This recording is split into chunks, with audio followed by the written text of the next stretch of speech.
जय श्रीमन नारायण गुरुजी। जी। मैं आपकी कथा 10 साल से सुन रही हूँ। मुझे नींद नहीं आती थी बिल्कुल, लेकिन आप मेरी नींद की दवाई हो गुरुजी।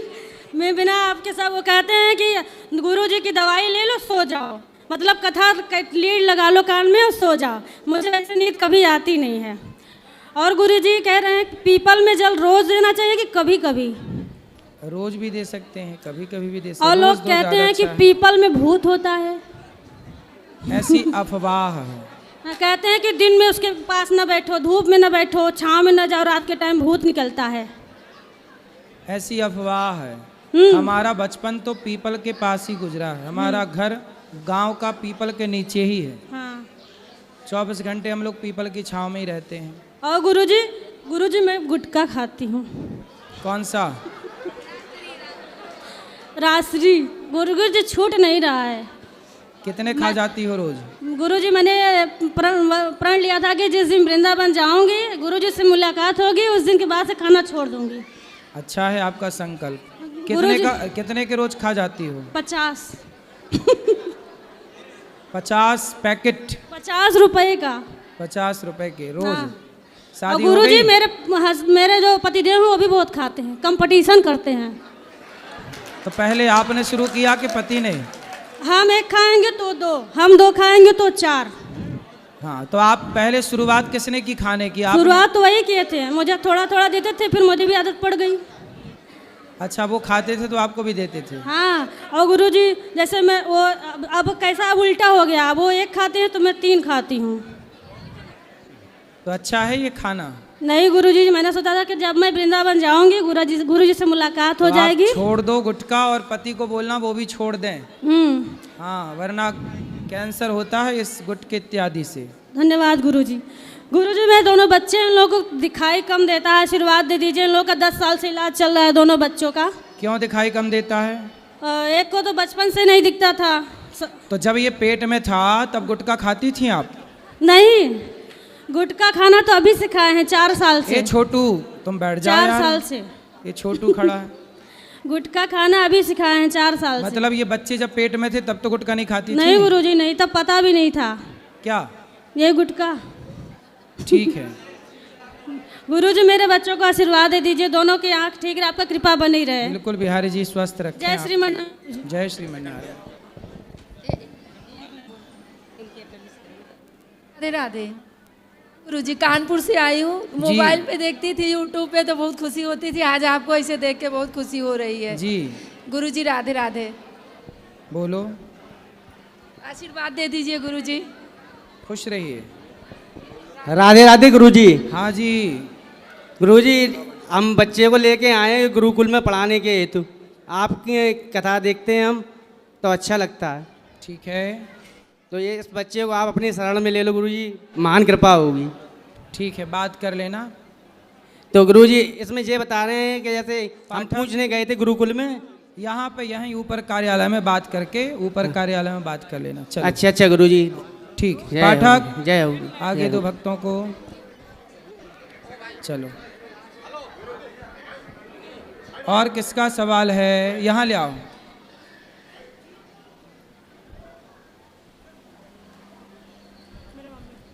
राधे राधे गुरुजी। जी। आपको हम मोबाइल में देखता है, आज पहली बार आपको मुलाकात है, बहुत खुश हुआ। उस जिसका बाके बिहारी से दर्शन को खुश हुआ, आपके दर्शन में उसने खुश हुआ। खुश रहिए। हाँ, आप अब चाहते हैं हम परिवार आए, आप आशीर्वाद कर दीजिए। सबको आशीर्वाद। सब आशीर्वाद। सुखी। और किसका प्रश्न है? यहाँ ले जाओ।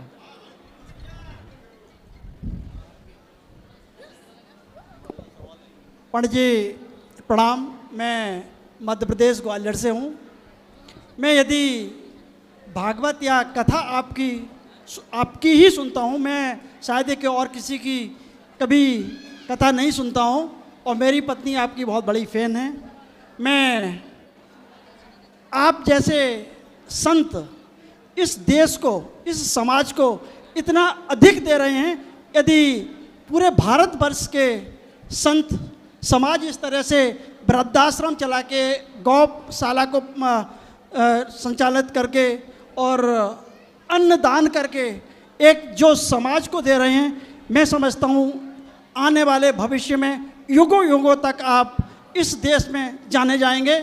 मेरी ऐसी आत्मा बोलती है कि आपको सदैव पूरा विश्व, मध्य प्रदेश ही नहीं, ग्वालियर ही नहीं, पूरा भारत ही नहीं, पूरा विश्व आपको याद करेगा। ऐसी मेरी सोच है। एक बार जोरदार तालियां बांके बिहारी लाल की जय, महाराज की। धन्यवाद। गुरुजी आपके चरणों में प्रणाम करता हूँ। राधे राधे जी। गुरुजी मैं ईश्वर में बहुत विश्वास करता हूँ और सही रास्ते पे चलता हूँ, भगवान का भजन भी करता हूँ, पर मुझे बहुत दुख प्राप्त होता है, कष्ट होता है, बड़ी परेशानी है और मैं गुनाह से आया हूँ गुरुजी। क्या परेशानी है आपको? यही है कि मेरा मन भी भटक जाता है, विचलित हो जाता है, कहाँ? किसी काम में लगता ही नहीं है। क्या और करते हो आप? मेरी तेल की दुकान है, मैं शुद्ध तेल निकालता हूँ सरसों से, मूंगफली से। तेल जो शुद्ध रहता है, इस शुद्ध पे- तेल। हाँ, इस तो पे लोग खरीदते हैं कि नहीं? हाँ खरीदते हैं, जो अच्छे लोग हैं जो जानते हैं हमें शुद्ध तेल खाना चाहिए। आजकल मिलावट का तेल है और सारी बीमारियां हो रही हैं। बिल्कुल शुद्ध तेल ही खाना चाहिए, बाजार का तेल नहीं खाना चाहिए। तो आपका क्या दिक्कत क्या है? हाँ मैं अच्छा काम करता हूँ ईश्वर की दुआ से और मुझे संतुष्टि है, मैं ईमानदारी से काम करता हूँ और किसी भी तरह का उसमें मैं कोई लापरवाही नहीं बता रहा, लेकिन फिर भी मेरे अंदर दुख पैदा होता है। कभी क्या दुख है आपका ये बताओ? कभी मेरी पत्नी से मेरी बन नहीं पाती, किसी कारण से हम दोनों में लड़ाई हो जाती है, तो मेरा जो काम चल रहा है बच्चे उससे। हैं आपके? हाँ बच्चे हैं मेरे दो। कितने बड़े हैं? बड़े एक 20 साल का बालक है और 16 साल की बच्ची है। अच्छा, तो पत्नी आपसे लड़ लेती है, आप लड़ते हो कि पत्नी लड़ती हाँ है? मतलब मैं ही कुछ उस पर शक शंका करता हूँ इस तरीके की कि तो आप कोई ऐसा संदेह क्यों करते हो अपनी पत्नी पे? कि ऐसा आपका कोई चक्कर तो नहीं चल रहा, मैं तो ईमानदारी से काम कर रहा हूँ। तो उसने कहा कि आप ही गलत हो, मैं तो गलत हो नहीं हूँ। तो इस वजह से मैं तनाव और टेंशन में चला जाता हूँ। परंतु आप व्यर्थ में ही पत्नी पर झूठा आरोप लगाएंगे तो आप कैसे सुखी रहेंगे और पत्नी कैसे सुखी रहेगी? इसलिए रिश्ते संदेह से नहीं चलते, श्रद्धा से चलते हैं। पत्नी पर श्रद्धा रखो, है ना? और पत्नी जो है वो गलत नहीं है, आपके साथ खड़ी है कंधे से कंधा मिलाकर। यदि आप कह रहे हो कि ये गलत है तो एक बार उसे देखो कि कहाँ गलत है। बिना प्रमाण के किसी को गलत कहना भी तो पाप है ना। आप कैसे कह सकते हैं किसी को कि ये गलत है? इसलिए आपकी पत्नी, अब कितने उम्र है आपकी पत्नी की? वही 40 साल उम्र है। अब 40 साल में कहाँ भटकेगी? अभी भी मन भटक रहा है 40 साल में? नहीं तो मैं इस चीज़ से बड़ा परेशान रहता हूँ। मैंने तो कहा आपको कन्फर्म है कि किसी के साथ चक्कर है? हाँ कन्फर्म, मैंने कभी देखा तो नहीं, लेकिन मुझे ऐसा महसूस होता है कि इसका कहीं ना कहीं कुछ चक्कर चल रहा है। इसलिए मुझे वो ढंग से बात भी नहीं करती, ऐसा मुझे फील होता है। कितने साल से? 2-3 साल से मैं देख रहा हूँ। पहले मैं अच्छा, तो 2-3 साल पहले उसका व्यवहार अलग था आपके प्रति, अच्छा व्यवहार था? हाँ मतलब अच्छा व्यवहार था और मेरे साथ अच्छा वार्तालाप था। अब कुछ दिनों से ऐसा मुझे लग रहा है कि उसका वार्तालाप भी ठीक नहीं है और वो मेरे से ढंग से बात भी नहीं करती। इस वजह से तो फ़ोन पे आप जब फ़ोन लगाते हो तो बिजी रहता है, कहीं चेक नहीं करते मोबाइल? वो अपने माता पिता से, अपनी बहनों से ज़्यादा बात करती रहती है। इसलिए हमारे माता पिता से हमसे थोड़ा उसका लगाव कम है, तो इस वजह से भी बड़ी। तो कभी गलत चक्कर होता तो आपके बच्चे तो कभी देखते? तो बच्चों से पूछा आपने, कभी देखा है ऐसा? बच्चे तो मेरे बाहर रहते हैं, एक कोटा रहता है, एक बेटी है वो वहीं गुनाह रहती है, वो भी तैयारी करती रहती है, तो उसको भी इस चीज़ से कोई ज़्यादा वो नहीं है। अब मैं इसलिए कहा कि मैं चिंतित परेशान हूँ, तो मैंने कहा वृंदावन चलते हैं और भागवत वहाँ चल रही है, हो सके गुरुजी अपने मार्ग को बदल दें और इन गलत। तो पत्नी आई हैं? नहीं वो तो नहीं आई, मेरी उनसे लड़ाई हो गई। तो किस बात पे लड़ाई हो गई? इसी बात पे से लड़ाई हो गई हम दोनों की, और मैं वृंदावन आ गया और उसको वहीं पे छोड़ के। तो ये बड़ी परेशानी। आपने पत्नी से पूछा नहीं कि तुम मेरे से बात नहीं करती हो, उसका क्या कारण है? क्या बोला उसने? उन्होंने मुझे ही गलत बोला कि आप ही गलत हो, आप गलत शंका करते हो, मैं तो अपनी जगह सही हूँ, आपको गलत लगता है तो आपको जो अच्छा लगे वो करो। तो हाँ, तो फिर देखो, हो सकता है आप गलत हो, आपकी शंका गलत हो, संदेह जो आप कर रहे हैं वो भी तो गलत हो सकता है ना? नहीं हो सकता? हाँ गलत हो सकता है संदेह, मैंने कभी देखा नहीं पर ऐसा महसूस किया है लेकिन अब मैंने कहा कि इसको छोड़ के हो सके हम ईश्वर की शरण में चलते हैं और हमारा मार्ग कहीं बदल जाए। तो आप मुझे मार्गदर्शन करिए कि मैं कैसे अपने जीवन को जीऊँ, ये समस्या ना है। आपका देखो बेटा बड़ा है, बेटी हो गई, हम आपसे कहते हैं कि बस बेटी और बेटों का विवाह करके जिम्मेदारी पूरी करो। जब उनका टाइम हो जाए विवाह का, और आपकी पत्नी बहुत अच्छी हो तो भी मन पत्नी में ना लगाकर आपका कल्याण चाहते हो, तो पत्नी आपका कल्याण नहीं कर सकती, भगवान के भजन से ही आपका कल्याण होगा। इसलिए आप जो काम करते हो वो काम करते हुए केवल भगवान का स्मरण कीजिए और भगवान के आश्रित रहिए। जो भगवान के भरोसे है उसी का भला है। बाकी संसार ये सब विषय विकार में उलझा हुआ है, ये संसार उलझा हुआ है कुल मिला के। यदि अपना कल्याण चाहते हो तो अपने चित्त को पत्नी से हटाओ। अब पत्नी जो करे करे, आप मन को भगवान से जोड़ दो।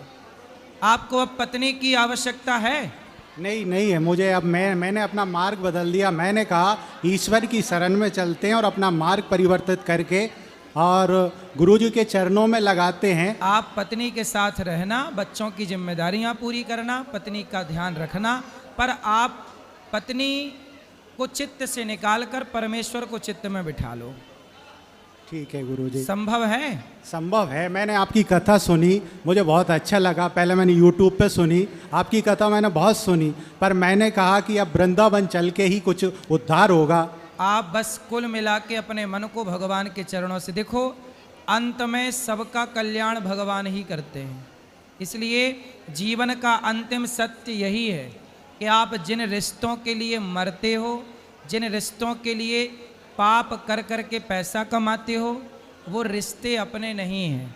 हम सारी ज़िंदगी, आपको ये लग रहा होगा कि मेरी पत्नी मुझे धोखा दे रही है, पर सच्चाई ये है कि प्रत्येक व्यक्ति अपने आप को धोखा दे रहा है। आप जो ये कहते हैं कि ये परिवार मेरा है, ये बेटा मेरा है, यही एक धोखा है। स्वयं को हम सब धोखा देते हैं। इस संसार में कोई किसी का नहीं है। अभी विमान हादसा हुआ, विमान हादसा होती सैकड़ों लोगों की मृत्यु हो गई। बताओ, मर जाने के बाद उनकी क्या जिम्मेदारी है? सब चले गए कि नहीं? सब जहाँ का तहाँ छोड़ के चले गए कि नहीं? जिंदा थे तो कितने सपने थे, कितने आगे की प्लानिंग थी, क्या कुछ नहीं था। लेकिन जब चले गए तो क्या रहा? ऐसे ही एक दिन हम और आप चले जाएंगे। फिर दुनिया हमारे और आपके बारे में कहेगी, देखो चले गए, क्या लेकर गए। लेकर कोई कुछ नहीं जाता, बस एक दूसरे की कहानियाँ सुनाते हैं कि देखो वो क्या लेकर गए। अरे मैं भी मरने वाला हूँ, जब मैं मरूँगा तो मैं भी क्या लेकर जाऊँगा। इसलिए मेरे संग कोई जाएगा तो केवल भगवान का भजन। इसलिए आप भी पत्नी की जिम्मेदारी पूरी करो, बच्चों की जिम्मेदारियाँ पूरी करो। मैं ये नहीं कहता कि जिम्मेदारियों से भाग जाओ, मैं ये कहता हूँ कि जिम्मेदारियाँ निभाते हुए ईश्वर से मन लगाओ, ईश्वर का चिंतन करो, क्योंकि एक दिन हम सब मर ही जाएंगे। और मर जाने के बाद ना पत्नी काम आएगी, ना पुत्र काम आएगा। पुत्र को कितना भी पैसा दे दो, प्रॉपर्टी बनाकर दे दो, लेकिन दुनिया कभी आपकी 1000 अच्छाइयों को ना देखकर दुनिया केवल आपकी एक गलती निकालेगी। आप परिवार के साथ कितना भी अच्छा करो, लेकिन परिवार जब तक उसका स्वार्थ होगा तब तक दुनिया आपको अच्छा कहेगी। स्वार्थ निकल जाने के बाद लोग आपको ही बुरा सिद्ध करने पर लग जाएंगे कि आप ही गलत हो। सब कोई अपने को सही मानता है और सामने वाले को गलत मानता है, और इसी गलतफहमी में हम जी के मर जाते हैं। मरने वालों से पूछो कि तुम इतने साल जिए हो, क्या पाए इस जिंदगी से? सबसे सवाल है ये। हर व्यक्ति से पूछो कि आप 50 साल जिए, 70 साल जिए, 90 साल जिए, बताओ इस ज़िंदगी से आपने क्या पाया, इस ज़िंदगी ने आपको क्या दिया? क्या उत्तर होगा? आपसे सवाल पूछूं मैं कि आपने आज तक क्या पाया, बताओ। कुछ नहीं पाया मैंने गुरुजी, लेकिन अब मैं पाने के लिए भागवत की ओर चला हूँ। अच्छे रास्ता मुझे सुनने के बाद मिला। आज तक कोई कहे कि मैंने पैसा पाया, कोई कहे मैंने बच्चे पाए।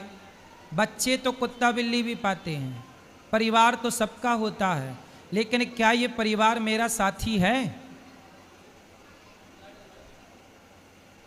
कोई परिवार किसी का साथी है, कोई किसी का रक्षक है। इसलिए जब द्रौपदी की साड़ी उतारी जा रही थी तब द्रौपदी के सारा परिवार, सारे अपने वहीं बैठे थे, पर रक्षक बने तो वो भगवान बने जिसको द्रौपदी ने सबसे आखिरी में पुकारा। जिनको सबसे पहले पुकारा वो तमाशा देखते रहे, और जिसे सबसे आखिरी में पुकारा वो श्री कृष्ण ने द्रौपदी की लाज बचाई। तो एक भगवान के सिवा हमारा कोई नहीं है, इसलिए हम भगवान की शरण में रहें हर परिस्थिति में। केवल ईश्वर। ना मेरा पैसा मेरे संग जाएगा, मैं कितना भी कमा लूँ, पर मैं जब मरूंगा तो मेरे शरीर में, देखो एरोप्लेन में जो थे वो लंदन जा रहे थे, अधिकांश लोग उसमें बड़े आदमी ही थे, क्योंकि लंदन कोई सामान्य व्यक्ति क्या जाएगा। लेकिन जब वो हादसे का शिकार हुए तो देखो शरीर के कपड़े भी जल गए सबके।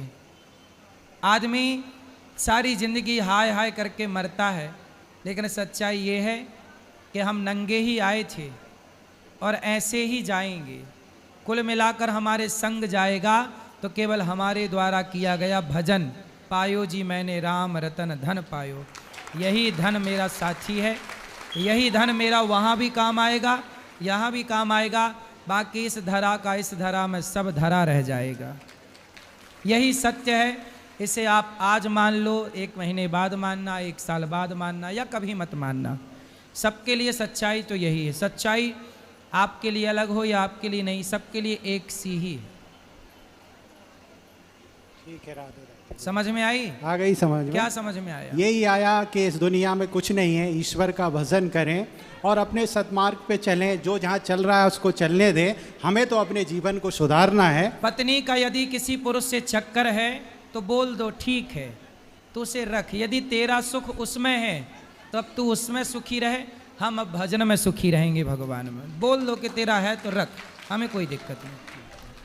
मेरा तो सिंपल फंडा है कि जो व्यक्ति जहाँ खुश है भैया, हमारा काम है समझाना, धर्म की बात बताना। तू चलना चाहे तो चल, वरना तू जहाँ है भैया तू जान, हम बता सकते हैं। बाकी तेरा यही काम है, तू कर, हम अपना कल्याण करेंगे, बस भजन करेंगे। गुरुजी राधे राधे। जी गुरुजी, आपकी कथा में मैंने कई बार सुना है कि जो लोग शादी के बाद पर स्त्री या पर पुरुष के बारे में सोचते हैं वो नरकगामी होते हैं। बिल्कुल। पर आजकल का ट्रेंडिंग तो ये चल रहा है कि पहले लोग रिलेशनशिप बनाते हैं, उसके बाद फिर किसी और से शादी करते हैं, तो वो भी तो नरकगामी बनते हैं, नहीं बनते? बिल्कुल बनते हैं। तो अगर उन्होंने रिलेशन बनाया भी तो शादी का आजीवन निर्वाह उन्हीं के साथ करना चाहिए ना भाई। जिसके साथ पहली बात तो देखो, शादी के पहले किसी लड़की को किसी लड़के के साथ रिलेशन बनाना नहीं चाहिए, क्योंकि यदि आपने रिलेशन बनाया किसी पुरुष के साथ तो वो लड़का फिर आपके साथ शादी करेगा ही नहीं। उसके मन में ये ख्याल आ जाएगा कि यार ये लड़की तो ऐसे ही है, आज मेरे संग बना रही है, किसी और के संग भी बनाई होगी। फिर वो लड़का नहीं करेगा आपसे ब्याह, क्योंकि वो समझ जाएगा कि ये स्त्री चरित्रहीन है। इसलिए विवाह के बाद ही रिलेशन बनाने की परंपरा भारतीय रही है। पहले क्यों बनाना है ये बताओ? ना पुरुष बनाए ना लड़की बनाए। लेकिन अगर जो रहते हैं, अगर वो फिर पर किसी और से, मतलब दोनों लोग अलग अलग शादी करते हैं, तो वो नरकगामी होते हैं या नहीं होते? बिल्कुल वो नरकगामी है ही, मतलब वो पाप तो है ही ना, गलत तो कर ही रहे हैं वो। चलो जमाने के आगे सच्चे बनेंगे, अच्छे बनेंगे, लेकिन खुद की आंखों से आंखें मिला पाएंगे? खुद से नजरें मिला पाएंगे? वो कह पाएंगे कि मैं पतिव्रता नारी हूँ? वो स्त्री कह पाएगी कि मैं पतिव्रता हूँ? वो पुरुष कह पाएगा कि मैं चरित्रवान हूँ? नहीं कह पाएगा। दूसरों से झूठ बोला जा सकता है बेटा, खुद से झूठ नहीं बोला जा सकता। जी। और जैसे गुरुजी युधिष्ठिर ने अपने पैर में जैसे जख्म लिया था कुछ कीड़ों को अपने उनकी ज़िंदगी बचाने के लिए, तो ऐसे ही सर पे जुए भी वगैरह होते हैं, तो उनको निकालते हैं, तो ज़िंदगी तो उनकी भी होती है, फिर पाप तो उसका भी लगता होगा सबको। नहीं तो आप अपने सिर में रखो जुए, बढ़िया।